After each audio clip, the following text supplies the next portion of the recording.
أعوذ بالله من الشيطان الرجيم. بسم الله الرحمن الرحيم. الحمد لله رب العالمين الرحمن الرحيم مالك يوم الدين إياك نعبد وإياك نستعين اهدنا الصراط المستقيم صراط الذين أنعمت عليهم غير المغضوب عليهم ولا الضالين.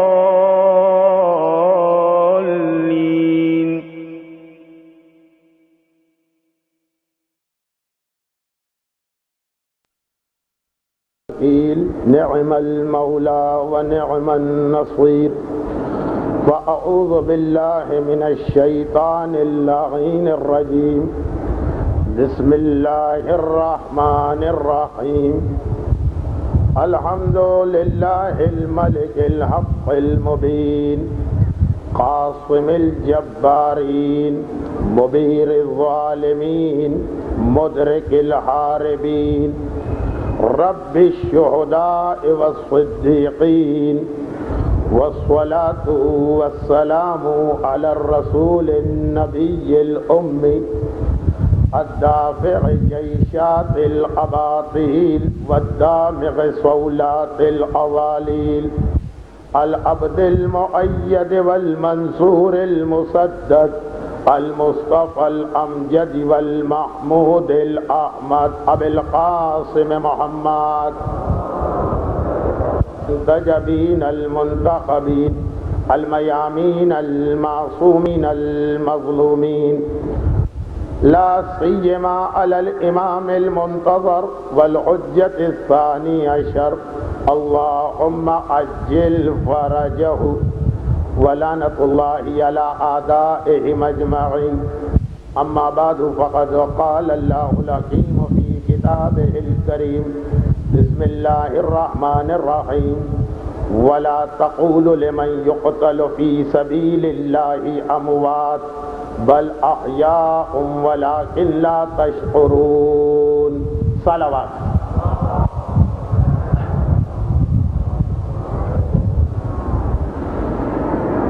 یا سار اللہ وابن سارہ والوتر الموتور اشہد انک قد اقمت الصلاة وآتیت الزکاة وامرت بالمعروف ونہیت عن المنکر واتاک اللہ حتی اتاک الیقین فلعن اللہ امتا قتلتک ولعن اللہ امتا ظلمتک ولعن اللہ امتا سمعت بذالک فرضیت بہ. لشکر امام زمانہ کی جانب سے منعقد کردہ 72 تابوتوں کی یہ مجلس در حقیقت ہمیں یہ یاد دلا رہی ہے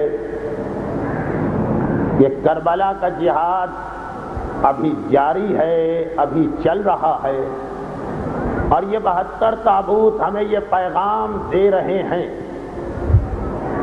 کہ یاد رکھو اگر واقعاً تم اعتقاد رکھتے ہو اور محبت کرتے ہو ان سے کہ جن کا یہ تابوت ہے، تو ہر وقت تمہاری زبان پر ایک ہی فقرہ رہنا چاہیے، فَيَا لَيْتَنَا كُنْتُ مَعَكُمْ فَأَفُوزَ فَوْزًا. اے شہدائے کربلا، اے ان 72 تابوتوں کے شہید، کاش ہم بھی تمہارے ساتھ ہوتے تو جو کامیابی تم نے حاصل کی ہے وہ کامیابی ہم بھی حاصل کرتے. آج کی اس مجلس میں ہمیں ان 72 تابوتوں کے حوالے سے فقط یہ غور کرنا ہے کہ کربلا کا جو جہاد جاری ہے، جس کا آغاز ان 72 تابوتوں سے ہوا، اس میں ہماری شمولیت کیسے، ہم اس میں شامل ہیں کہ شامل نہیں ہیں، کیا واقعاً ہم اس راستے پہ چل رہے ہیں کہ جو ان 72 تابوتوں کے صاحبان نے ہمارے لیے واضح کیا اور قائم کیا، اور اس کے لیے میں نے قرآن کریم کے سورہ بقرہ کی اس آیت کی تلاوت کا شرف حاصل کیا جو اتنی زیادہ تلاوت کی گئی ہے کہ اب تو بہت سارے صاحبان ایمان اس کے پیغام پہ توجہ بھی نہیں دیتے معاذ اللہ۔ اور اسی آیت کی تشریح اور وضاحت کے لیے صادق آل محمد امام جعفر صادق علیہ الصلاۃ والسلام کی جانب سے، امام معصوم کی جانب سے ہمیں عطا شدہ جو زیارت، جس کا نام زیارت وارثہ، اس کے اس حصے کو پڑھا کہ جو اسی آیت کا پیغام بھی واضح کرتا ہے اور کربلا کا پیغام بھی۔ قرآن کی آیت کہہ رہی ہے کہ خبردار، کبھی یہ نہ کہنا کہ جو راہ خدا میں مارے گئے وہ مر گئے، وَلَا تَقُولُوا لِمَن يُقْتَلُ فِي سَبِيلِ اللَّهِ أَمْوَاتٌ، راہ خدا میں مر جانے والوں کو خبردار مردہ نہ کہنا، بَلْ أَحْيَاءٌ، بلکہ وہ زندہ ہیں، لیکن لا تشعرون، البتہ ان کی زندگی تم سمجھ ہی نہیں سکتے ہو۔ اور اسی آیت کے حوالے سے پھر قرآن ہی نے آگے چل کر ایک اور وضاحت کی کہ اول تو کسی کے دل میں یہ خیال پیدا نہ ہو کہ قرآن نے شہیدان راہ خدا کو مردہ کہنے سے منع کیا، لیکن اگر دل میں یہ خیال آ جائے تو کوئی گناہ نہیں ہے۔ قرآن آیت کا آغاز ہوا وَلَا تَقُولُوا، خبردار شہیدان راہ خدا کو مردہ کہنا نہیں، کہا جاتا ہے زبان سے، تو کسی کے دل میں یہ خیال پیدا ہو سکتا تھا کہ فقط انہیں زبان سے مردہ کہنا منع، تو اگلی آیت آ گئی وَلَا تَحْسَبَنَّ اللَّهَ وَلَا تَحْسَبَنَّ الَّذِينَ قُتِلُوا فِي سَبِيلِ اللَّهِ أَمْوَاتًا، خبردار راہ خدا کے شہیدوں کو مردہ گمان بھی نہ کرنا، ذہن میں بھی یہ خیال نہ آنے پائے کہ جو راہ خدا میں شہید ہوتا ہے وہ کبھی مرتا ہے۔ اور پھر پہلی آیت میں یہ کہا گیا کہ وہ زندہ ہیں، لیکن تم ان کی زندگی کو نہیں سمجھ سکتے ہو، تو ایک ڈر پیدا ہوا کہ کسی کے دل میں یہ خیال نہ آ جائے کہ ویسے ہر مرنے والا موت کے بعد زندہ ہو جاتا ہے اور ہم ان کی زندگی کو نہیں سمجھ سکتے ہیں جو قبر میں ہوتی ہے، تو یہ بھی اسی طرح کے زندہ ہوں گے۔ کہا نہیں، عند ربہم یرزقون، اور اپنے رب کے پاس یہ مسلسل رزق حاصل کیا کرتے ہیں، یعنی ان کی زندگی قبر کی زندگی سے بالکل مختلف ہے۔ اور جب قرآن نے دو مقامات پر شہید کے حوالے سے ہم پر یہ پابندی لگا دی کہ خبردار نہ زبان سے انہیں مردہ کہنا اور نہ ذہن میں یہ خیال لے کے آنا کہ وہ مر گئے ہیں، تو ساتھ میں یہ بھی واضح کر دیا کہ جس طریقے سے شہید نہیں مرا کرتا ہے اسی طرح شہید کا مقصد بھی نہیں مرا کرتا، اسی طرح شہید کا پیغام بھی نہیں مرا کرتا ہے۔ اور کربلا کے شہداء تو اس اعتبار سے باقی شہداء سے مختلف ہیں کہ کربلا کے شہیدوں کا جو مقصد بیان کیا گیا اس حوالے سے پہلے تو زیارت وارثہ میں ایک بار پھر قرآن نے تو ذہن کو جھنجھوڑ کے کہہ دیا کہ یہ زندہ، زیارت وارثہ نے ایک بار پھر یہ یاد دلا دیا کہ دیکھو کربلا کا شہید وہ ہے جسے کہا جاتا ہے یا سار اللہ وابنا سارے۔ کبھی غور کیا کہ زیارت وارثہ میں اس امام کی زبانی جس کا لقب ہی صادق ہے، ہمیں جو پیغام دیا گیا وہ کیا پیغام؟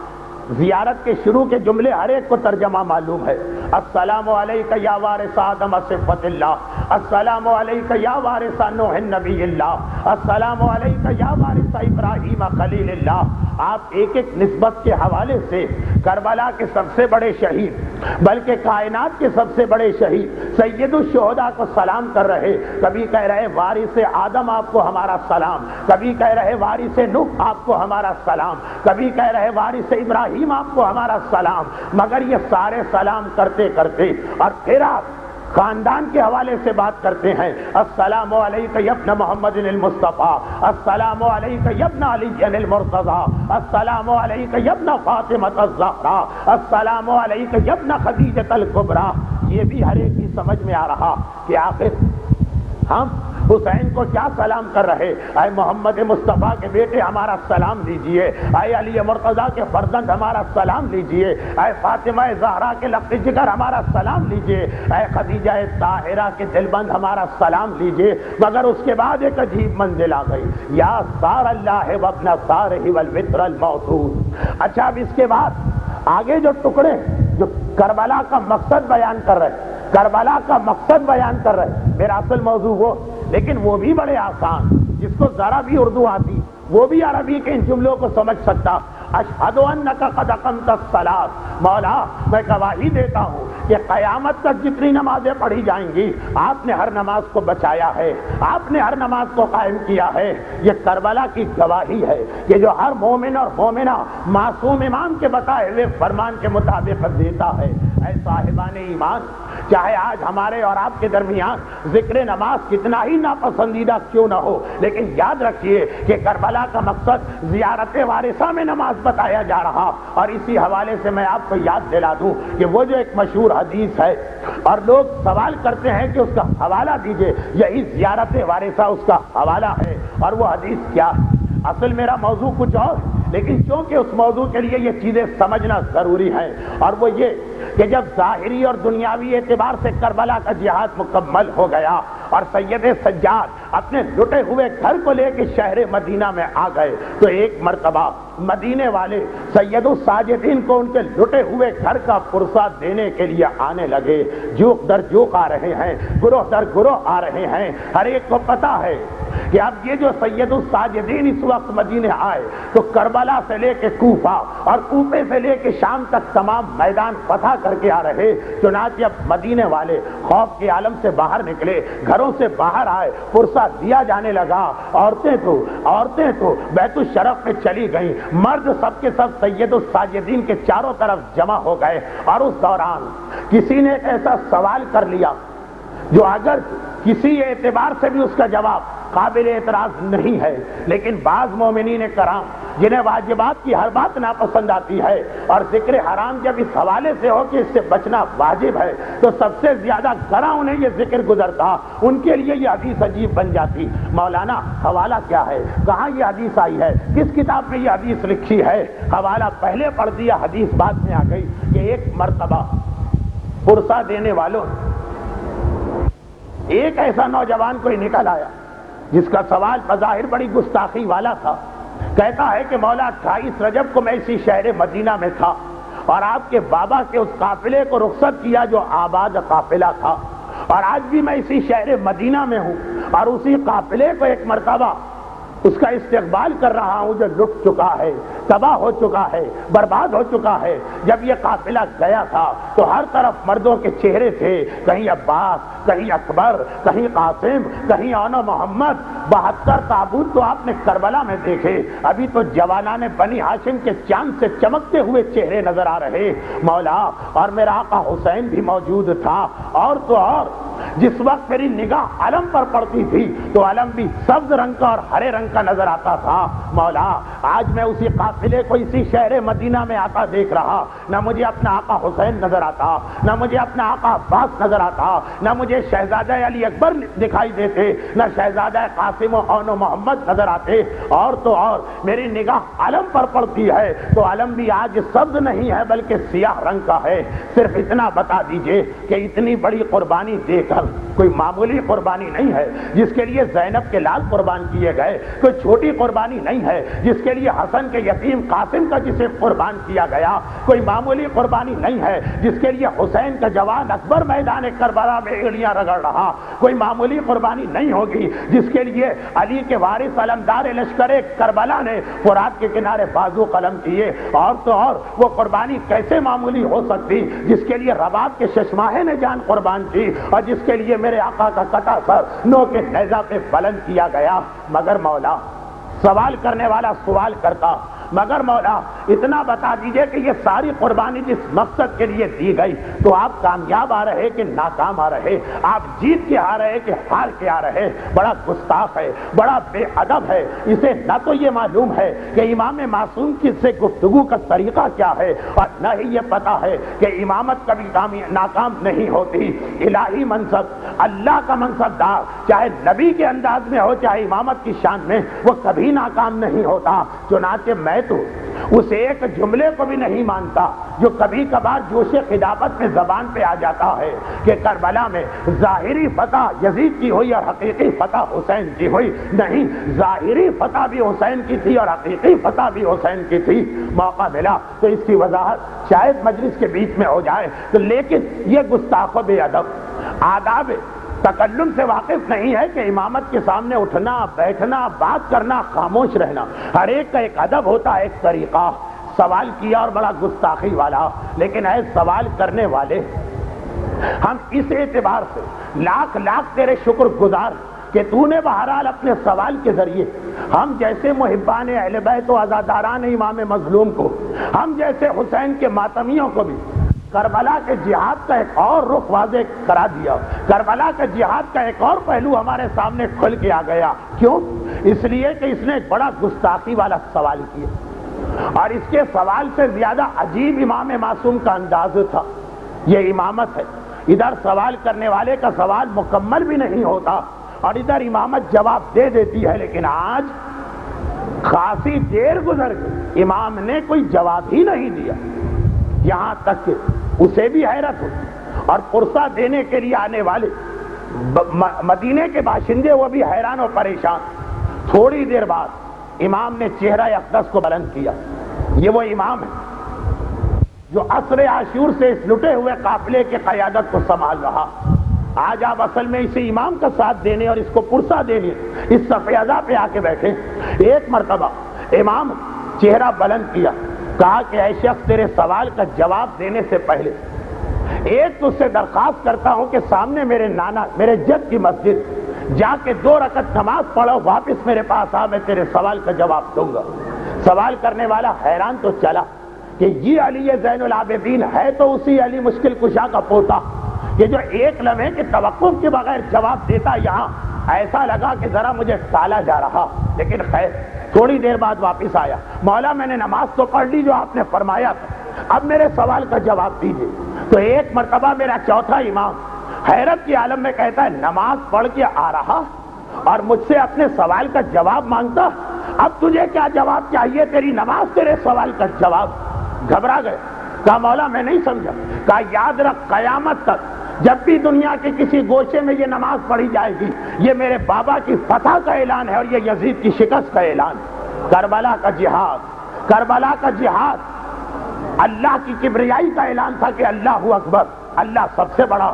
کربلا کا جہاد اصل میں یہ تھا جو بنا لا الہ کہا جاتا، وہ یہی ہے۔ حسین اپنے یا اپنے گھرانے والوں کے لیے کربلا نہیں گئے تھے، اللہ کی کبریائی کا اعلان ہے، اللہ اکبر، اللہ سے بڑا کوئی نہیں ہے۔ چنانچہ یزید کے اسے تکبر کو توڑنے کا اور یزید کے اس عمل کا اپنے عمل سے پکار پکار کے وہی کہہ رہا ہے جو فرعون کہہ رہا تھا، انا ربکم الاعلی، اصل میں تمہارا رب تو میں ہوں، اس لیے کہ حلال خدا کو وہ حرام کر رہا ہے، حرام خدا کو وہ حلال کرا رہا، اپنے آگے لوگوں کو سجدہ کرا رہا، کبھی رسالت کا مذاق اڑائے، کبھی امامت کا، کبھی یہ کہے بدر و احد کے میرے بزرگ کہاں گئے، آئیں اور دیکھیں کہ آج میں نے ان کا انتقام دیا، کبھی کہے لعبت بنی ہاشم بالملک فلا وحی جا ولا ملک نظر، بنی ہاشم کو حکومت حاصل کرنا تھی، ایک ڈھونگ رچایا تھا، نہ فرشتہ آیا ہے نہ وحی نازل ہوئی ہے، کبھی ہاتھ میں شراب کا جام اٹھا کے کہے شراب پیو، اس لیے کہ شراب نماز سے زیادہ افضل ہے، اور اگر کوئی کہے کہ یہ تیرا ذاتی خیال ہے،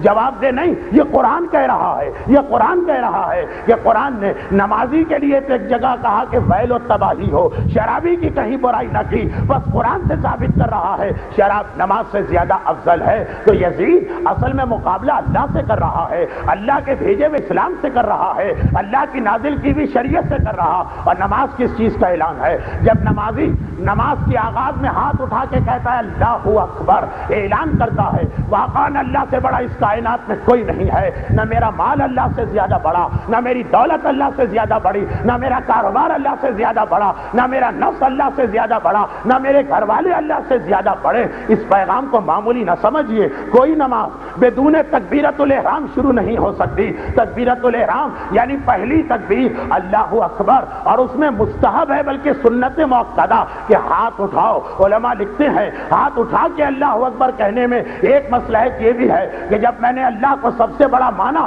تو ساری دنیا سے ہاتھ اٹھا دیا، سارے بندوں سے ہاتھ اٹھا لیا۔ اب میرا رشتہ دار ہو کہ میرا اپنا نفس اللہ کے مقابلے میں جو آئے گا میرا اس سے مقابلہ ہے۔ ان صلاتی و نسکی و محیای و مماتی للہ رب العالمین۔ آج سے میری نماز، میری ہر عبادت، میری ساری زندگی، بلکہ میرا مرنا بھی اس اللہ کے لیے ہے جو کائنات کا پروردگار۔ نماز کا پہلا پیغام اللہ اکبر یہی ہے کہ اللہ سب سے بڑا ہے۔ میرے پاس مثالیں دینے کا موقع نہیں ہے، لیکن ہمارے معاشرے میں کیا آج یزیدیت موجود نہیں ہے؟ کیا آج بھی ہمارے یہاں ایسے لوگ نہیں ہیں کہ اللہ ایک حکم دے اور دولت کی محبت کسی اور چیز کا تقاضا کرے؟ اللہ کہے کہ زکوٰۃ دینا ہے اور خمس نکالنا ہے، دولت کی محبت کہے کہ ہارٹ فیل ہو جائے گا اگر تم نے زکوٰۃ دے دیا یا خمس کو ادا کر دیا۔ اب ٹکراؤ ہو رہا۔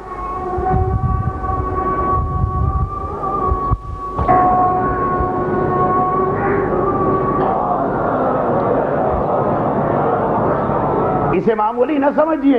اگر میرے مولا سید الساجدین نے، اگر وارث کربلا نے، اگر وارث حسین ابن علی نے یہ کہا، یا یہ سوال کرنے والے، نماز میرے بابا حسین کی فتح کا اعلان ہے اور یزید کی شکست کا اعلان ہے، اس لیے کہ نماز کا آغاز اس پیغام سے ہے کہ اللہ سے بڑا کوئی نہیں ہے، اور نماز کا اختتام اس بات پر ہے کہ بارگاہ الہی میں انسان سے زیادہ ذلیل و حقیر کوئی نہیں ہے۔ نماز ختم ہوتی ہے سجدے پر، سجدے سے زیادہ ذلت کی حالت اور کوئی نہیں ہے۔ تو آغاز نماز اللہ کی بڑائی کا اعلان، اختتام نماز اپنی ذلت اور عاجزی اور پستی کا اعلان۔ تو یہی مقصد کربلا تھا۔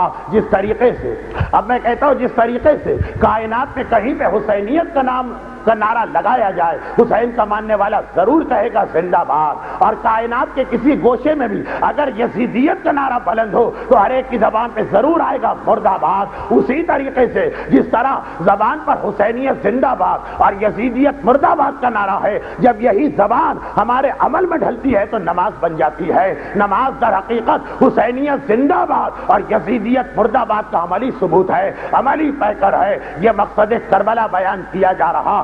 سوال کہ آخر یہ کہاں لکھا ہے؟ یہ زیارت وارثہ میں لکھا ہے، اشہد انک قد اقمت الصلاۃ، مولا میں گواہی دیتا ہوں کہ آپ نے نمازوں کو قائم کیا ہے، آپ نے نمازوں کو بچایا ہے۔ اس کے بعد وآتیت الزکاۃ وامرت بالمعروف ونہیت عن المنکر واطعت اللہ حتی اتاک الیقین۔ میرا اصل موضوع ذہن سے نکل گیا ہوگا، یاد دلا دوں۔ زیارت وارثہ کے یہ دو حصے ہیں۔ پہلے حصے میں حسین کو سلام، کبھی انبیاء کے وراثت کے حوالے سے اور کبھی بزرگوں کی رشتہ داری کے حوالے سے۔ زیارت کے دوسرے حصے میں مقصد حسین اور اس مقصد کے نتیجے کا اعلان۔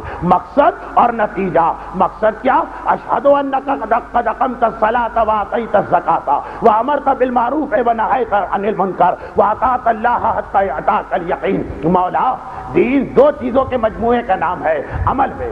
ایک خود عبادت کرو، دوسرا یہ پیغام دوسروں تک پہنچاؤ۔ زیارت کے جملے سنیں، میں گواہی دیتا ہوں آپ نے نماز قائم کی اور زکوٰۃ کو ادا کیا، یہ اپنی عبادتیں ہوئیں۔ وَأَمَرْتَ بِالْمَعْرُوفِ وَنَهَيْتَ عَنِ الْمُنكَرِ، اور حق کا پیغام سب کے کانوں تک پہنچایا۔ حتی اتاک الیقین، یہاں تک کہ موت آ گئی، موت آ گئی۔ خود بھی عمل کرو، یہ پیغام دوسروں تک پہنچاؤ۔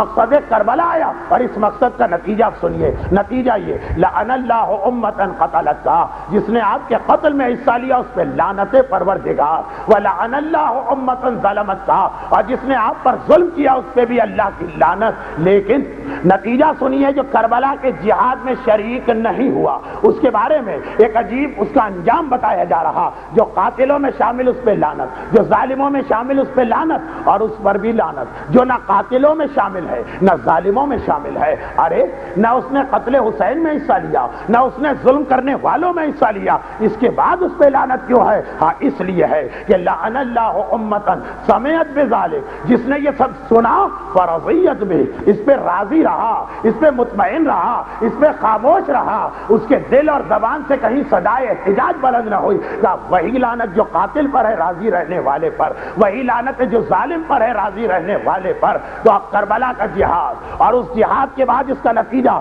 یہ کربلا کا جہاد تھا، اور نتیجہ یہ کہ جس نے حسین پہ کہ قتل میں حصہ لیا قابل لعنت، حسین پہ ظلم میں حصہ لیا قابل لعنت، اور جو اس ظلم پر خاموش دیکھتا رہا اور ایک طرح سے راضی رہا اس پہ بھی لعنت۔ لیکن اب ان دو چیزوں کو ملانے والی بات ایک مجلس میں مقصد امام مظلوم بیان کرنا تقریباً ناممکن، میں تو اس کے درمیانی حصے کو بیان کرنا چاہ رہا ہوں۔ زیارت وارثہ میں حسین کا تعارف ہو گیا، لیکن کس حوالے سے؟ انبیاء اور گھر والوں کے حوالے سے۔ زیارت وارثہ میں مقصد حسین کا تعارف ہو گیا، اور اس مقصد کے خلاف چلنے والوں کا انجام بھی بتا دیا، مگر ان دو ٹکڑوں کو ملا رہا ہے زیارت کا ایک چھوٹا سا فقرہ، یا سار اللہ وابنا سارہ والوتر الموصول۔ آج کی مجلس کا عنوان یہی فقرہ ہے کہ اے یا سار اللہ، اے حسین آپ انبیاء کے وارث، آپ ائمہ کے وارث، اے حسین یہ آپ کا مقصد، اور جنہوں نے آپ پہ ظلم کیا یہ راضی رہے ان کا یہ انجام۔ لیکن ان دو کو ملانے والا فقرہ یا سار اللہ ہے، اے وہ شخصیت کہ جس کا انتقام ابھی باقی ہے، جس کا جہاد بھی ابھی نامکمل ہے، اور اللہ کو اس کے خون کا بدلہ لینا ہے، وابنا سارہ، اور آپ تو بیٹے بھی ایسے باپ کے ہیں کہ جن کے خون کا انتقام ابھی لینا، والوتر الموصول، اور آپ وہ ہیں کہ جنہیں اکیلا چھوڑ دیا گیا، جنہیں تنہا چھوڑ دیا گیا۔ آپ آدم کے وارث، آپ نوح کے وارث، آپ ابراہیم سے عیسیٰ تک کے وارث، آپ محمد مصطفیٰ سے خدیجۃ الکبریٰ تک کے فرزند، اور آپ کا جہاد ایسا عظیم کہ آپ نے شریعت کو، آپ نے دین کو، آپ نے اسلام کو، آپ نے اللہ کی کبریائی کو بیان کرنے کے لیے جان دی۔ ایسے عظیم شخص کا ایسا عظیم جہاد ہو تو عقل کہتی ہے ساری دنیا آ گئی ہوگی، ہم آپ کا ساتھ دینا چاہتے ہیں، سارا عرب آ گیا ہوگا، ہم آپ کا ساتھ دینا چاہتے ہیں۔ آپ کی شخصیت بھی اتنی عظیم، آپ کا مقصد بھی اتنا اہم، عظیم شخصیت ہو اگر بغیر مقصد کے بلائے تب بھی لوگ آ جاتے، اور مقصد اگر بڑا ہو تو کبھی عام آدمی بلائے تب بھی لوگ آ جاتے ہیں، لیکن جب دونوں چیزیں جمع ہو جائیں، اتنی عظیم شخصیت، اتنا بڑا مشن، تو اب کتنی فوج ہو گئی ہوگی۔ ایک مرتبہ عقل کا سوال، ساری دنیا آ گئی ہوگی، سارا عرب آ گیا ہوگا، سارا عالم اسلام آ گیا ہوگا، لیکن نہیں، زیارت وارثہ اور تاریخ، زیارت وارثہ نے بتایا والوتر الموصول، آپ اکیلے تھے، آپ تنہا تھے، آپ کا ساتھ اگر کسی نے دیا تو مشہور تعداد کے مطابق فقط انہوں نے دیا کہ جن کے ابھی جنازے اور تابوت آپ دیکھیں گے۔ سارے عرب میں، ساری دنیا اسلام میں اتنے عظیم مقصد کے لیے، اتنی بڑی شخصیت، دیکھیں شخصیت حسینی تو اتنی عظیم ہے کہ میں کہتا ہوں فضائل کی ہزاروں تقاریر اور کتابیں ایک طرف، اور شمر کا ایک جملہ ایک طرف، جس پر یزید کو بھی اتنی شرمندگی اٹھانا پڑی کہ شمر جیسے اپنے دستے راست اور رائٹ ہینڈ کو کم از کم اس وقت تو ذلیل کر کے دربار سے نکال دیا جب شمر حسین کا کٹا سر لے کے دربار میں آتا اور یہ کٹا ہوا سر پیش کرتے ہوئے ایک عجیب جملہ کہتا، اے حاکم، آپ کے حکم سے میں اس کا سر کاٹ کے لا رہا ہوں جس سے زیادہ افضل کائنات میں کوئی نہیں۔ ایسا جملہ کہ یزید بھی اس وقت شرمندہ ہو کے رہ گیا۔ آج کے دربار میں تو اس نے خالی مسلمان نہیں بلائے تھے، نان مسلم بھی بلائے، اور کم از کم اس وقت اپنے اس دستے راز کو یہ کہہ کے ذلیل کر کے نکال دیا کہ ایک طرف انہیں سب سے افضل بھی کہتا اور دوسری طرف ان کے سر کاٹنے کی بات بھی کرتا، نکل جائے یہاں سے۔ لیکن یہ عظمت ہے حسین کی کہ قاتل کی زبان پہ اور ایسے ماحول میں حسین کی فضیلت آ گئی، اور وہ مقصد حسین اتنا عظیم ہے، اس کے باوجود حسین کا ساتھ کون دے رہا ہے؟ والوتر الموصول، اے میرے آقا اور مولا، آپ آدم کے وارث صحیح، آپ محمد مصطفیٰ کے فرزند صحیح، آپ فاطمہ زہرا کے دلبند صحیح، لیکن اکیلے رہ گئے تھے، تنہا رہ گئے تھے، کوئی آپ کا ساتھ دینے والا نہ تھا، کوئی نہ تو آپ کی شخصیت کی عظمت کو دیکھ کے آ رہا تھا اور نہ ہی کوئی آپ کے مقصد کی افضلیت کو دیکھ کے آ رہا تھا. اکیلے ہیں, تنہا ہے. لیکن کربلا کا پہلا پیغام یہی ہے کہ جب حسین جیسے کو لوگوں نے چھوڑ دیا تو تمہاری کیا حیثیت ہے؟ حق کے راستے پہ چلو, دین کے راستے پہ عمل کرو, دین خدا کو بچانے کے لیے اپنی جان دو, اور کبھی یہ نہ دیکھو کون میرا ساتھ دے رہا ہے, کتنے میرے ساتھ وسائل ہیں, کون میرا ساتھ دے رہا ہے. نہیں. اور اگر کوئی کہے کہ جی یہ تو حسین ہی کر سکتے, ہمارے لیے یہ کیسے؟ اسی زیارت وارثہ نے بتایا. یا سار اللہ, کیا سمجھ رہے کربلا کا واقعہ ہو گیا؟ جی نہیں, جی نہیں. جب تک کہ حسین کا وہ بیٹا نہیں آئے گا جس کے لیے آپ نے پرسوں روز عاشورہ دعائیں مانگی. زیارت عاشورہ میں بھی یہ فقرہ, اور جب دو مومن ایک دوسرے سے ملے عاشورے کو تب بھی یہ دعا کرنے کا حکم دیا گیا. وَجَعَلْنَا وَإِيَّاكُم مِّنَ الطَّالِبِينَ بِصَالِحِ مَا وَلِيِّهِ الْإِمَامِ الْمَهْدِيِّ عَلَيْهِ الصَّلَاةُ وَالسَّلَامُ. اللہ ہمیں اور تمہیں حسین کے بیٹے آنے والے امام کا ساتھی بنائے. تو اس وقت تک حسین کا جہاد چل رہا, اور یا سار اللہ کا ترجمہ یہی ہے, حسین کے خون کا انتقام باقی, ابھی وہ جہاد چل رہا. نہیں واضح ہوئی بات؟ ایک جملہ اور سن لیجئے, ایک جملہ اور سن لیجئے. آپ اس وقت کہاں بیٹھے؟ شہر کراچی میں. آپ اس وقت کہاں بیٹھے؟ مملکت خداداد پاکستان میں. آپ اس وقت کہاں بیٹھے؟ اس دنیا کے ایک بر اعظم ایشیا میں. آپ اس وقت کہاں بیٹھے؟ اس نظام شمسی کے ایک سیارے دنیا میں. اور آج کون سی تاریخ؟ ہم نے کہا اگر محرم کے حساب سے دیکھے تو 12ویں تاریخ, اور اگر انگریزی حساب سے دیکھے تو مئی کی 20 تاریخ. سید سجاد نے کہا تم نے صحیح کہا اور غلط بھی کہا. صحیح ان معنوں میں کہا کہ جب تم اپنے ذہن سے سوچو گے تو یہ جواب صحیح, اور جو تم کربلا کے حوالے سے سوچو گے تو یاد رکھو کہ آج بھی تم کربلا میں بیٹھے ہو. بے شک تم یہ سمجھتے رہو کہ ہم دنیا کے ایک بر اعظم ایشیا کے ایک ملک پاکستان کے ایک شہر کراچی کے ایک محلے میں بیٹھے, نہیں, آج بھی تم کربلا میں بیٹھے ہو. اور بے شک تم یہ سمجھتے رہو کہ آج 12 محرم اور 20 مئی ہے, لیکن آج بھی عاشورہ ہے, اس لیے کہ کلو اور دن کربلا و کلو یومن عاشورہ. یہ سید الساجدین کا فقرہ ہے کہ ہر زمین کربلا ہے اور ہر دن عاشورہ ہے. اس لیے کہ جب تک کہ مقصد عاشورہ دنیا میں چل رہا ہے ہر دن عاشورہ ہے. جب تک کہ یزید موجود ہیں, یقیناً بڑا یزید ایک تھا جو ہمیشہ ہمیشہ کے لیے ایسے فنا ہوا کہ نام یزید داخل دشنام ہو گیا. لیکن ابھی چھوٹے یزید تو ہے نا, ہر زمین کربلا ہے اور ہر دن عاشورہ ہے. اس کا مقصد کیا ہے؟ یا سار اللہ والوتر الموتور. حسین آپ کا جہاد ابھی چل رہا ہے جب تک کہ آپ کا بیٹا نہیں آتا. اور حسین مظلوم ہمیں پتا ہے کہ آپ کو اکیلا چھوڑ دیا گیا, آپ کو تنہا چھوڑ دیا گیا, لیکن آپ اپنے مقصد کے لیے ہر قربانی دینے کو تیار. آج بھی کربلا ہے, آج بھی یزید موجود ہیں. یہ دوسری بات ہے کہ چونکہ دنیا بڑی ترقی کر گئی ہے اور پلاسٹک سرجری اور میک اپ کے فن نے بڑی مہارت حاصل کر دی ہے, اس لیے شکلیں بدل گئی ہیں, نام و نسب بدل گئے ہیں, لیکن ہم یزید کو اس کی شکل و صورت سے نہیں پہچانتے, کیونکہ ہم میں سے تو کسی نے آج تک یزید کو نہیں دیکھا. ہم یزید کو پہچانتے ان کی نشانیوں کی مدد سے, ہم یزید کو پہچانتے علامتوں کی مدد سے. یہ یاد رکھیے, جو پرانے مجرم ہوتے ہیں, عادی مجرم ہوتے, ان کا ریکارڈ جب رکھا جاتا تو خالی ان کی تصویر نہیں لگائی جاتی کہ تصویر تو یہ بدل سکتا, میک اپ کر لے گا. ان کی نشانیاں ہوتی ہیں, مثلا انگلی کا نشان رکھا جاتا ہے, بلڈ گروپ رکھا جاتا ہے, جسم پر موجود کوئی خاص نشانی یہ حکومت کے ریکارڈ میں رکھی جاتی ہے, اس کی مدد سے اسے پہچانا جاتا ہے. تو چھوٹا موٹا مجرم ہو تو دوسری بات ہے, مگر یزید شکل و صورت کا نام نہیں ہے, یزید ایک کردار کا نام ہے, یزید ایک نظریے کا نام ہے. اگر آج بھی وہ کردار دنیا کے کسی علاقے میں پایا جائے, آسٹریلیا سے لے کے امریکہ تک, اور قدم قدم پہ آپ کو یزیدان وقت بکھرے ہوئے نظر آئیں گے, تو آج بھی جہاد کربلا جاری ہے, اور آج بھی آپ کی ذمہ داری ہے کہ آپ اس جہاد میں حصہ لیں. اس لیے یہ ذمہ داری سار اللہ نے بتایا جہاد جاری, وطر الموتور نے بتایا ایسا جہاد کرنے والا اکیلا رہ جاتا. ہاں 72 تابوت تو اس کے ساتھ ہوتے, لیکن اس کے علاوہ وہ اکیلا رہتا. اور پھر ایک آخری جملہ آج کی مجلس کے لیے سن لیجیے, باتیں تو بہت بیان ہو سکتی لیکن اتنی ہی گفتگو اس وقت مناسب. ایک آخری فقرہ سن لیجیے کہ جب تک یزیدیت موجود ہے, چاہے شکل بدل کے آ جائے, لباس بدل کے آ جائے, عرب میں پیدا نہ ہو, عجم میں پیدا ہو جائے, عربی نہ بولتا ہو, کوئی اور زبان بولتا ہو, اس کا رنگ بھی کوئی اور ہو, اس کی نسل, یزیدیت چند نشانیوں کا نام ہے. شریعت کا مذاق اڑانا, حق کو پامال کرنا, حق والوں کو خاتمہ کرنا، اللہ کے مقابلے میں اپنی خدائی کا اعلان کرنا، ظلم و ستم کو آگے بڑھانا اور بہت ساری نشانیاں، لیکن اس میں ہمیں بھی حصہ لینا۔ اور یہ کیسے پتا چلا؟ یہ ایسے پتا چلا کہ تاریخ کے مورخ نے لکھا کہ ابو عبداللہ الحسین حین صار وحیدا فریدا فقال ناظرا یمینا وشمالا هل من ناصر ینصرنا هل من مغیث یغیثنا۔ جب کربلا میں وہ وقت آیا کہ اصحاب نہ رہے، اب یہ غم کے بیان میں چند دقیقے باقی، کربلا میں وہ وقت آیا کہ اصحاب نہ رہے، کربلا میں وہ وقت آیا کہ جوانان بنی ہاشم نہ رہے، کربلا میں وہ وقت آیا کہ دنیا کی تاریخ کا سب سے چھوٹا مجاہد علی اصغر بھی اپنا جہاد کر کے چلا گیا۔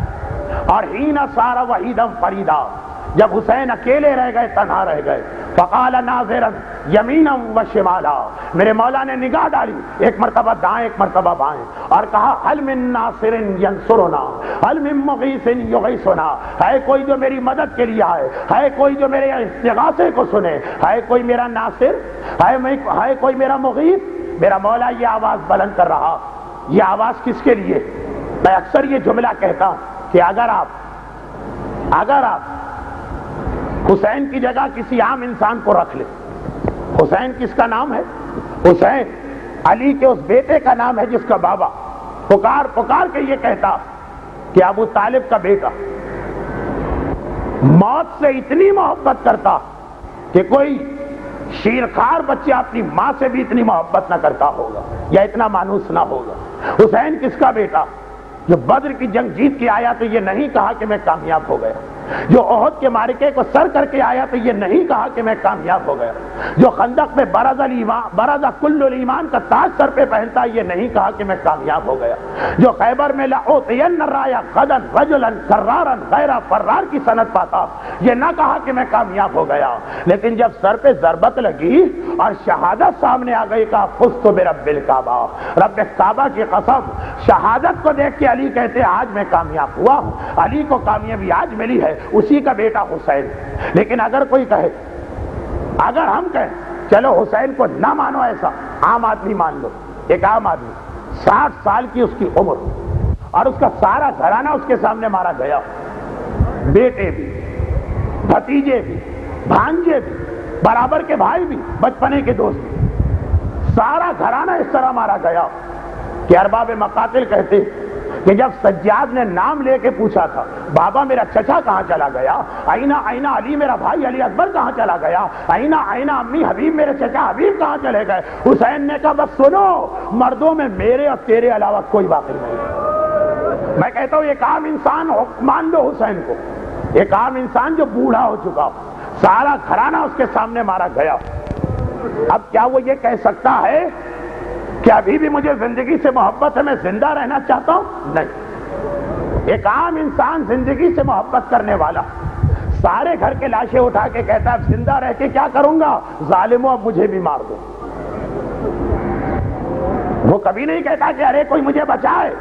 حسین امام معصوم، فزت برب الکعبہ کے وارث، علی کے فرزند، آخر اب حسین پورے گھر کی شہادت کے بعد یہ کیوں کہہ رہے کہ آؤ آ کے میری مدد کرو؟ اچھا، اور اگر ہم مان لیں کہ حسین کو مدد چاہیے تو وہ جو آغائے دربندی نے اسرار الشہادہ میں روایتوں پہ روایتیں لکھی اور جن کا تذکرہ علامہ مجلسی نے بہار میں اشارتاً کیا، انبیاء آئے، حسین نے کہا نہیں مجھے آپ کی مدد نہیں چاہیے، واپس جائیے، ملائکہ آئے، آپ کی مدد نہیں چاہیے، واپس جاؤ، قوم اجنہ آئی، کہا مجھے تمہاری مدد نہیں چاہیے، واپس جاؤ۔ دیکھیں کتنا عجیب سوال ہے۔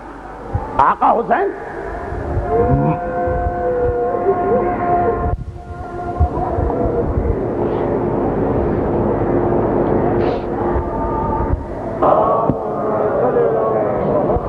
مولا اگر آپ کو مدد نہیں چاہیے تو آخر حل من ناصر ینصرنا کس لیے، اور اگر مدد چاہیے تو جو آ گئے مدد کے لیے ان کو واپس کیوں کیا جا رہا؟ حسین نے کہا یہی دو باتیں سمجھ لو تو سمجھ میں آ جائے گا کہ جہاد فقط 61 ہجری کے عاشورے کے دن نہیں تھا، جہاد آج 1418 ہجری کے 12 محرم کو کراچی میں بھی واجب ہے۔ اگر یہی سمجھ لو، اور اگر یہ نہ سمجھو گے تو خیال کرو گے کہ ہمارا فریضہ ہے فقط حسین کو یاد کریں اور آگے بڑھ جائیں۔ سنو، انبیاء آئے، ملائکہ آئے، اجنہ آئے، مگر یہ اگر آئے تو اس لیے آئے کہ میری جان بچا سکتے تھے. مجھے اپنی جان کے لیے کوئی تھوڑی سوال مدد کرنا تھا. اگر میں اپنی زندگی بچانے کے لیے، اگر میں اپنی ذات بچانے کے لیے، اگر میں اپنی جان بچانے کے لیے حل من ناصرین کہہ رہا تھا تو ان سب کا آنا بھی صحیح تھا اور میرے لیے ان کی مدد لے لینا بھی صحیح تھا، لیکن اپنی جان تو مجھے بچانا ہی نہ تھی. علی اکبر کا لاشا اٹھا کے کہا تھا یا بنی علی الدنیا بعد کلار، اے بیٹا تیرے لاشے کو دیکھنے کے بعد اب اس دنیا پہ خاک و مٹی ہو. عباس کا لاشا دیکھ کے کہا تھا الان انتصر ظہری، اب تو حسین کی کمر ہی ٹوٹ گئی ہے. اپنی جان نہیں بچانا تھی، جان بچانا ہوتی تو ان کی مدد لی جاتی. تو مولا جب جان نہیں بچانا تو حل من ناصرین کیوں کہا؟ کہا اس لیے کہ اپنا مقصد بچانا تھا. میرا مقصد قیامت تک کے لیے ہے. چنانچہ انبیاء آ کے میری جان بچاتے ہیں، اس لیے میں نے ان کی مدد نہ لی. مجھے تو اپنی مدد تم سے چاہیے ہے. اے میرے ماننے والوں، اے انسانیت کا درد رکھنے والوں، اے ظلم سے نفرت کرنے والوں، حل من ناصرین تمہارے لیے ہے. یہ بتاؤ کہ تمہاری زندگی یا 15 سال کا بچہ بھی ہوگا اور 65 سال کا بزرگ بھی ہوگا اور 25 سے 35 سال کے جوان بھی ہوں گے. میرا سوال یہ ہے اتنی زندگی میں آپ نے حل من ناصرین کا کیا جواب دیا؟ اپنے کسی عمل کو یاد کریں. وہ حسین کی صف ازا بچھائی، وہ حسین کے جہاد کا حسین کے جہاد کا احسان ماننا تھا، وہ ہماری رگ حیات تھی. لیکن حل من ناصرین کی آواز کا جواب آپ نے کیا دیا؟ اے 15 سال کے جوان اور اے 25 سال کے جوان اور اے 65 سال کے بزرگ، اپنی ساری زندگی دیکھو، کبھی ظلم کے خلاف صدائے احتجاج، کبھی دین کو پھیلانے کے لیے گھر سے باہر کا کوئی قدم. اور آخری بات دیکھیے، وقت بہت تیزی سے گزر گیا. اصل میں آج کی مجلس مصائب کی مجلس ہے، تابوت اٹھانے کی مجلس ہے. اتنا لمبا بیان مناسب نہ تھا، لیکن ایک آخری بات، اور وہ آخری بات یہ ہے کہ میری یہ ساری گفتگو فقط مردوں سے متعلق نہیں ہے، عورتوں سے بھی میرا سوال حل من ناصرین تمہارے لیے بھی ہے. ذرا سوال کرو کہ کیا تم نے کبھی دنیا کی عیاشی اور آرام کے علاوہ کبھی حسین کی حل من ناصرین ینصرونا کے لیے کوئی عمل کیا ہے؟ کوئی تمہیں اپنا عمل یاد آ رہا ہے؟ کوئی کہہ دے کہ نہیں جہاد تو عورتوں پر سے ساقط ہے، اس لیے عورتوں سے کیوں بات کی جا رہی ہے؟ کربلا والا جہاد عورتوں پر سے ساقط ہے، کوفے اور شام والا جہاد تو عورتیں ہی کرتی ہیں. وہ عورتوں سے کہاں ساقط ہے؟ وہ تو عورتیں ہی کرتی ہیں. سیرت زینب و سنت ام کلثوم، یہ بھی حل من ناصرین ینصرونا کا ایک پیغام ہے. کیا مدد کی ہے تم نے آج تک حسین مظلوم کی؟ یہ ہر ایک کو جواب دینا. اور یاد رکھیے، لوگ گھبرا جاتے ہیں، کہتے ہیں کہ اگر آج ہم دین کے لیے کوئی کام کریں، مشکلات بہت، سختیاں بہت، کبھی رزق کے دروازے بند کر دیے جاتے ہیں، کبھی گھر والے ناراض ہو جاتے ہیں، کبھی ہمیں ظالموں سے ٹکرانا پڑتا. اگر یہ سارے بہانے صحیح تو پھر تمہیں حق نہیں ہے 72 تابوتوں کو کندھا دینے اور پرسا کرنے دینے کا. اس لیے کہ 72 تابوتوں کا پیغام ہی ہے کہ حل من ناصرین کا جو جواب دے گا، کبھی اس سے رزق اس طرح چھینا جائے گا کہ وہ اس کے 3 دن کے پیاسے بچے بھی اس کی آنکھوں کے سامنے تڑپیں گے. ذرا سا کربلا کے کسی بھی مجاہد، ذرا سا بھی آپ کو تذبذب یا ذرا سے بھی اس کے عقیدے اور ایمان میں لرزش نظر آئی؟ بچوں کو اپنے سامنے تڑپتے دیکھ رہے. 72 تابوت تو پیغام ہے اس بات کا کہ یہ تو تم نے کچھ بھی بہانے نہیں بنائے کہ جی روزی مشکل ہو جائے گی، جی زمانے میں سانس لینا مشکل ہو جائے گا، جی گھر والے ناراض ہو جاتے، دوستوں سے تعلقات ٹوٹ جاتے، رشتہ دار اپنے گھر بلانے سے منع کر دیتے. پھر بعض اوقات طاقتوں سے مقابلہ کرنا ہوتا ہے، حکومتوں سے مقابلہ کرنا ہوتا ہے، فوجوں سے مقابلہ کرنا ہوتا. تو کربلا آخر کس چیز کا نام ہے؟ کربلا میں آخر تم نے 10 دن کیا سنا؟ کربلا کا مختصر ترین پیغام لشکر امام زمانہ کے تحت منعقد شدہ اس مجلس میں یہ 72 تابوت کہ حل من ناصرین کا مقصد ہے اپنے گھر سے 72 تابوت اٹھتے دیکھو تب بھی خوش رہو، راضی رہو. کبھی یہ نہ کہو کہ بڑا نقصان ہو گیا، کبھی یہ نہ کہو کہ بڑی قربانی دینا پڑی. کہو تو وہی کہو جو ساری رات شام غریباں میرا مولا سید السجاد کہتا رہا، شکرا للہ شکرا للہ. لاشوں کے بیچ میں بیٹھ کے شکرا للہ کہنا آسان نہیں، اور ہم سجاد کے ماننے والے. اب تو ماتم ہی سجاد کا کر رہے. آقا حسین آپ تو پرسوں شام کو ہم سے رخصت ہو گئے اپنا پیغام ہمیں سنا کر اور دعوت نصرت دے کر. اب تو آقا سجاد ہے اور ہم ہیں، مگر عورتوں سے بات ہو رہی ہے، ایک جملہ کہہ کر ہی مصائب پر آؤں گا، مگر آقا سجاد نے بھی عجیب انداز سے جہاد کربلا کو سمیٹا۔ مقصد تو بتا دیا آپ نے، روایت شروع میں سن لی، حل من ناصرین کا پیغام آپ نے مجلس کے آخر میں سن لیا، مگر جب یہ مجلس ختم ہوئی اور منزل مصائب آئی، عجیب پیغام آقا سجاد نے دے دیا اور ہماری خواتین کو بتا دیا کہ یہ خیال نہ کرنا کہ عورت کا کام فقط گھر میں بیٹھنا، جہاں تک مردوں کی قربانی پہنچتی ہے اس کو آگے بڑھانا عورتوں کا فریضہ۔ مولا سجاد اب ذرا آپ یہ بھی بتا دیجئے کہ یہ جہاد جس کی کمان آپ کے ہاتھ میں عاشور کی سپہر اس وقت آئی جب آقا نے آخری وصیتیں کی تھی، زینب نے شانہ جھنجھوڑ کے کہا تھا بیٹا اپنی امامت میں پہلا مسئلہ ہمیں بتا دو۔ مولا سجاد امامت کی ساری منزلوں میں آپ کے لیے مشکل ترین موقع کیا تھا؟ دیکھیں خواتین کا جہاد اور اس جہاد کے لیے شرط کیا تھا؟ آقا سجاد کو کہنا چاہیے تمہیں نہیں پتا، حسن مجتبیٰ کے گلبدن قاسم کا جسم ٹکڑے ٹکڑے دیکھنا کتنا بڑا امتحان تھا۔ یہ نہیں کہا، یہ بھی نہیں کہا برابر کے جوان بھائی کے سینے میں برچھی، یہ بھی نہیں کہا دادا علی کے وارث کے قلم شدہ بازو، یہ بھی نہیں کہا ششماہ بھائی کے گلے میں 3 بھال کا تیر، یہ بھی نہیں کہا بابا حسین کا نو کے نیزہ پہ کٹا سر۔ سب سے مشکل منزل کیا تھی؟ الشام الشام الشام۔ مولا شام میں کیا مشکل پیش آئی؟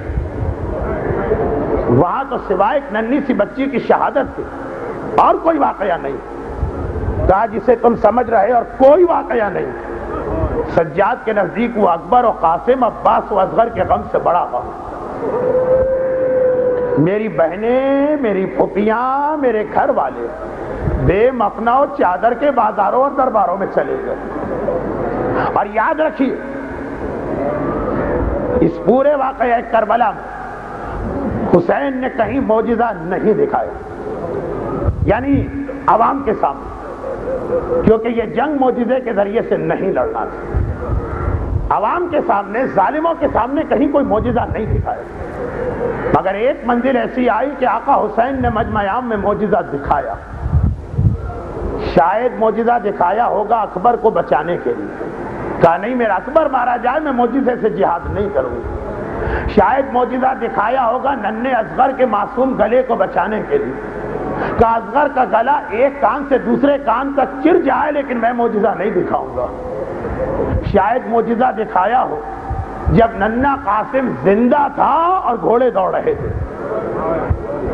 ایک واحد شہید ہے کربلا کا جس نے پامالی میں حسین کا ساتھ دیا، لیکن جیسا کہ مرحوم جوہر صاحب قبلہ فرماتے اور کسی شہید کا لاشا پامال نہ ہوا، ایک واحد شہید ہے جس نے پامالی میں حسین کا ساتھ دیا، مگر وہ بھی ایک فرق کے ساتھ، حسین کا لاشا شہادت کے بعد پامال ہوا، قاسم زندہ تھا جب گھوڑے دوڑ رہے تھے، مگر حسین نے معجزہ نہیں دکھایا۔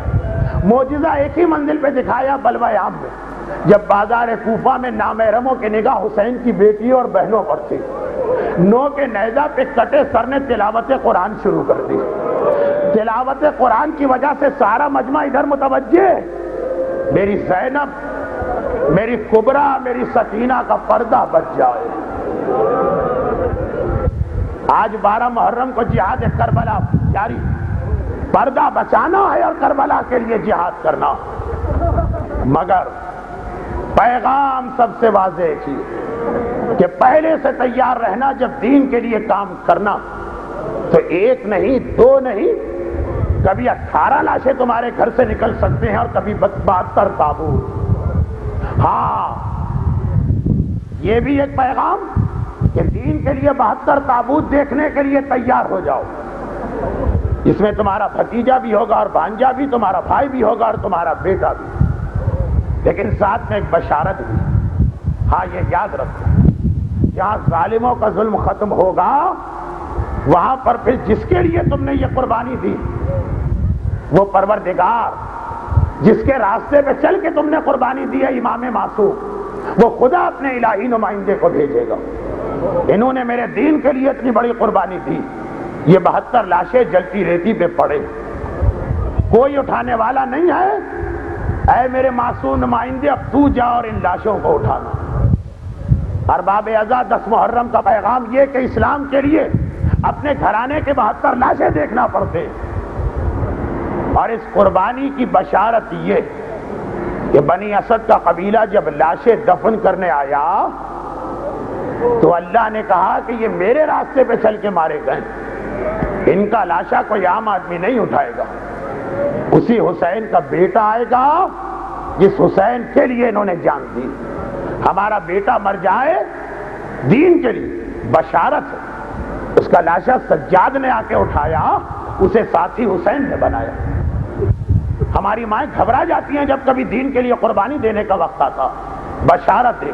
ہاں پہلے یہ امتحان، جلتی رہتی ہے، فوج یزید اپنے نجس لاشیں دفن کر کے چلی گئی۔ اب اس جلتی ریتی پہ فقط یہ 72 قول مشہور کی بنیاد پہ پاکیزہ لاشیں پڑے، شہید کا تو خون بھی پاک ہوتا۔ آپ چند گھنٹے پرسوں جلوس میں گئے تھے کھلے، جسم جل اٹھا، چہرے سیاہ پڑ گئے، وہاں کم سے کم 3 دن کی روایت ہے جلتی ریتی پہ لاشیں پڑے۔ اور میری مجلس شروع ہوئی تھی قرآن کی آیت سے، بل احیاء، یہ نہ کہنا آدمی مر گیا تو احساس ختم ہو گیا، یہ زندہ، یہ شہیدان راہ خدا زندہ ہیں، اسی پہ مجلس ختم ہو رہی ہے۔ اور حسین کو بڑا خیال تھا ہمارے لاشیں، یہ 72 لاشیں جلتی ریتی پہ پڑے نہ رہے، اسی لیے جب میرا مولا میدان کربلا پہنچا تو قبیلہ بنی اسد کو بلا کے جو 2 خواہشات ظاہر کی تھی، اس میں پہلی خواہش یہ تھی کہ قیامت تک جب بھی میرا کوئی زائر کربلا میں میری زیارت کے لیے آئے تو اسے میرا مہمان بنا کے 3 دن تک رکھنا۔ اے ارباب ازا، کربلا پہنچ کے حسین نے عباس کو یاد نہیں کیا، اکبر کو یاد نہیں کیا، سب سے پہلے آپ کو یاد کیا۔ یہ میرے ماننے والے، یہ میرا ماتم کرنے والے، یہ میرا ماتم کرنے والی ہیں، کبھی میرے مہمان بن کے آئیں تو ان کی خدمت میں کمی نہ ہونے پائے، وعدہ کرو کہ 3 دن ان کو میرا مہمان بناؤ گے۔ اور دوسرا وعدہ یہ ہے کہ جب فوج یزید چلی جائے گی اور ہمارے لاشیں جلتی ریتی پہ پڑے ہوں گے تو یہ لاشیں اٹھا جانا۔ بنی اسد کے مردوں نے کہا آقا ہمارا وعدہ، حسین کو بتانا تھا کہ دین کا کام فقط مرد ہی نہیں کرتے، کہا جا کے اپنی عورتوں کو پیغام پہنچاؤ۔ عورتیں وہ بھی حیران و پریشان، آج تک ان کو کسی نے بتایا ہی نہیں تھا کہ اسلام عورت سے بھی برابر کا جہاد چاہتا۔ حجاب کر کے آ گئی، مولا ہمارے لیے کیا حکم ہے؟ کہا ہو سکتا ہے یزید کے ڈر سے تمہارے مرد گھروں سے باہر نہ نکلے، تم اس سے وعدہ کرو جب پانی بھرنے فرات کے کنارے آؤ گی تو ہمارے لاشیں دفن کر کے جاؤ گی۔ عورتوں نے بھی ہاتھ جوڑ کے وعدہ کیا، کہا جاؤ اور اپنے بچوں کو بھیجواؤ، ننھے ننھے بچے، آج تک کسی نے یہ نہ سوچا تھا کہ بچے بھی دین کے لیے کام آ سکتے ہیں۔ ایک مرتبہ اون و محمد کے ہم عمر بچے گھبرا کے آ گئے، آقا ہمیں کیوں بلایا ہے؟ کہا شاید تمہارے والدین ڈر جائے تو ہم سے وعدہ کرنا کھیلتے کھیلتے فرات کے کنارے آ جانا اور مٹھیوں میں خاک لے کے ہمارے لاشوں پہ ڈال جانا۔ ہائے میرا آقا، ایک طرف یہ بتا رہا ہے کہ دیکھو دین کا کام مرد بھی کریں گے، عورتیں بھی کریں گی، بچے بھی کریں گے، اور دوسری جانب یہ بھی کہہ رہا ہے ہمیں کتنا خیال ہے میرے ساتھیوں کے لاشیں نہ پڑے رہے۔ 3 دن گزر گئے اور بعض روایتیں تو اس سے زیادہ کی مدت بتاتی ہے۔ ڈرا سہما قبیلہ بنی اسد گھروں سے نکل کے آیا، عورتوں نے دیکھا مرد تیار ہو کے جا رہے، گھبرا کے کہا سارے مرد کہاں جا رہے؟ کہا آقا حسین سے وعدہ کیا تھا 72 تابوت اٹھانا ہے۔ عورتوں نے کہا ہم سے بھی وعدہ لیا تھا، ہم بھی چلیں گے، آج ہم بھی چلیں گے، ہم سے بھی وعدہ لیا تھا۔ بچوں نے دیکھا آج عجیب دن ہے، باپ اور ماں سبھی تیار ہو کے جا رہے، کہاں جا رہے؟ کہا کہ ہم سے حسین کا وعدہ تھا۔ بچوں نے کہا آقا نے ہم سے بھی وعدہ لیا تھا، 72 لاشیں ہم بھی اٹھائیں گے۔ عجیب عجیب منظر تھا، کربلا والوں کے 72 تابوت اٹھانے کے لیے مرد بھی آئے، عورتیں بھی آئے، بچے بھی آئے، لیکن ایک مرتبہ میدان کربلا پہنچے تو گھبرا گئے، لاشیں کیسے اٹھائیں؟ اتنا تو یقین ہے کہ یہ سارے حسینی لاشیں، مگر پہچان نہیں ہو رہی کون سا لاش آقا کا ہے، کون سا شہزادے کا ہے، کون سا اصحاب کا ہے، اس لیے کہ پہچان کیسے ہو؟ یا لباس سے ہو، لباس لوٹ لیے گئے ہیں، یا چہروں سے ہو، سر کاٹ کے نو کے نیزہ پہ بلند کر دیے گئے۔ سردار قبیلہ نے کہا اچھا ایسا کرو، ایک بڑی سی قبر گنج شہیدہ تیار کرو اور سارے لاشیں ایک ساتھ دفن کرو. گنج شہیدہ تیار ہے. اب پہلا لاشا اٹھانا ہے کہ راہ کوفہ سے کسی کی آواز آئی, ارے میرا تو انتظار کر لو, میں آ رہا ہوں. اے اسلام پہ جان قربان کرنے والوں, تمہارا درجہ بلند کتنا ہے یہ دیکھو. اے شہیدوں کے باپ, اے شہیدوں کی ماں, اے شہیدوں کے بھائیوں, دیکھو تمہارے شہید کا رتبہ کتنا بلند ہے. سب نے مڑ کے دیکھا تو کیا دیکھا, راہ کوفہ سے ایک ناقہ سوار تیزی سے آ رہا. قریب پہنچا, اپنی سواری کو بٹھایا, مگر بڑا عجیب مسافر. ایسا مسافر آج تک نہیں دیکھا تھا جس کے گلے میں توق ہو, ہاتھوں میں ہتھکڑی ہو, پاؤں میں بیڑی. ایک مرتبہ ہتھکڑی کھلی, بیڑی ٹوٹی, آنے والا زمین کربلا پہ کھڑا ہو گیا. کیا بات ہے, بہت پریشان نظر آ رہے. کہا کہ ہمیں لاشوں کی پہچان نہیں ہو رہی. آنے والے نے کہا میں بتاتا ہوں, یہ لاشا اٹھاؤ, یہ حبیب ابن مظاہر کا لاشا ہے, یہ مسلم ابن اوسجہ کا لاشا ہے, یہ بریر حمدانی کا لاشا ہے, یہ حلال کا لاشا ہے, یہ جان غلام حبشی کا لاشا. ایک ایک کا نام بتاتا جاتا ہے, لاشا اٹھواتا جاتا ہے. ایک لاشا نظر آیا, سر جھکا کے بیٹھ گیا. سردار نے پوچھا یہ کس کا لاشا؟ کہا دیکھتے نہیں سارا جسم ٹکڑے ٹکڑے, یہ حسن کے گلبدن قاسم کا لاشا. آگے بڑھے, ایک لاشا نظر آیا, آنے والا کلیجہ پکڑ کے بیٹھ گیا. سردار نے پوچھا یہ کس کا لاشا؟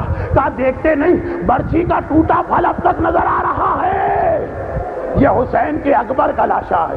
یہ لاشا بھی اٹھوایا. اصغر کا لاشا نہ اٹھوایا اس لیے کہ وہ تو حسین ذوالفقار سے خود ہی ایک ننھی سی قبر بنا کے جا چکے تھے. آخری لاشا نظر آیا, آنے والا قریب پہنچا, ایک چیخ ماری, ہائے میرا بابا, میں یتیم ہو گیا, ہائے میرا بابا. غش کھا کے گر پڑا, پانی چھڑک کے ہوش میں لایا گیا. سردار نے گھبرا کے ہاتھ جوڑے. آنے والے یہ کس کا لاشا؟ کہا دیکھتے نہیں گھوڑوں کی ٹاپوں تلے پامال, رسول کا نواسا, علی کا بیٹا, زہرا کا لال, حسین ابن علی کا لاشا ہے. سردار قبیلہ گھبرا کے کہتا ہے لیکن آنے والے اس کا لاشا دیکھ کر تو نے یہ کیا کہہ دیا, میرا بابا میں یتیم ہو گیا. ارے تیرا اپنا نام کیا ہے؟ ایک مرتبہ کا انا علی ابن الحسین, میں اسی حسین کا یتیم. میرا مولا سید الساجدین 72 لاشیں اٹھانے آ گیا. 72 لاشیں اٹھوا لیے. سردار نے کہا آقا آئیے میرے مہمان بن کے قبیلے تک چلے. کہا لیکن ابھی میری ذمہ داری باقی ہے, ایک لاشا تو ابھی رہ گیا ہے, ایک لاشا باقی ہے. سردار نے پوچھا آقا سارا میدان خالی نظر آ رہا, وہ کون سا لاشا ہے؟ کہا چلو میرے ساتھ فرات کے کنارے, میرے چچا عباس علمدار کا لاشا. اور یہ لاشا اٹھانے کے قابل نہ تھا. حسین یعنی چٹائی منگوائی گئی, چچا کا جسم جمع کیا, قبر میں لے کے اترے, باہر آئے. راوی کہتا ہے سارے قبیلے سے کہا دور چلے جاؤ, کوئی قریب نہ آنے پائے. یہ کہہ کے واپس چلے گئے. ارے سید الساجدین عباس علمدار کی قبر کے اندر ہیں, بہت دیر ہو گئی, بہت دیر ہو گئی. ایک مرتبہ راوی کہتا میں گھبرا گیا, خیریت تو ہے, میرا آقا حفاظت سے تو ہے. قریب آیا, جا کے دیکھا ایک عجیب منظر دیکھا, 71 لاشیں اٹھا لیے, 72ویں لاشیں پر فریاد کر رہے. کیا دیکھا؟ چچا کے سینے پہ سر رکھ کے جوان بھتیجا, مگر امام زمانہ لیٹا ہے, امام زمانہ لیٹا ہے اور کہہ رہا ہے اے میرے غیرت مند چچا عباس, آپ تو یہاں آرام کر رہے, میں آپ کو بتانے آیا ہوں آپ کے گھر والوں پہ کیا گزر رہی ہے. اے میرے غیور چچا, جس زینب و کلثوم کا خلاصہ آپ نے مکان کے اندر نہیں دیکھا, اس وقت بازار ہے, دربار ہے, آپ کی بہن زینب ہے اور بے مقنا و چادر کے میرے مولا نے 72 لاشیں اٹھا لیے. اب ارباب عزا 72 لاشیں یہاں بھی آ رہے ہیں, اپنی اپنی جگہ سے کھڑے ہوئیے, سنت سجاد پہ عمل کیجئے اور ان شہدائے کربلا کے لاشوں کو